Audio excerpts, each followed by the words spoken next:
জাত কবি ছিল আমাদের কাজী নজরুল ইসলাম।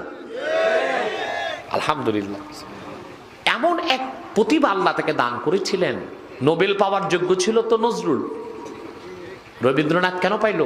তার কারণ নজরুল ছিল ব্রিটিশ বিরোধী ব্যক্তি, বাংলাদেশের স্বাধীনতার দাবি করেছিলেন কবি নজরুল ইসলাম। ব্রিটিশ খেদাও আন্দোলনে বিপ্লবী কবিতা লিখেছিলেন। সে এক একটি বিদ্রোহী কবিতা ইংরেজদের দেয়ালকে ভেঙে চুরমার করে দিয়েছিল।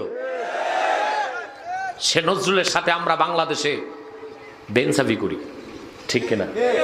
যেভাবে রবীন্দ্র জয়ন্তী পালন করি সেভাবে নজরুলের মৃত্যুবার্ষিকী আমরা পালন করি না, ঠিক কিনা?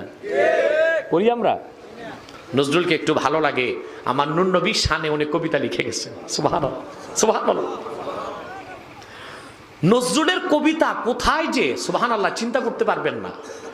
নজরুলের ধ্যান ধারণা কোথায় ছিল? আমার দেশের অনেক মৌলবী পীরের ধ্যান ধারণা ওখানে যায় নাই।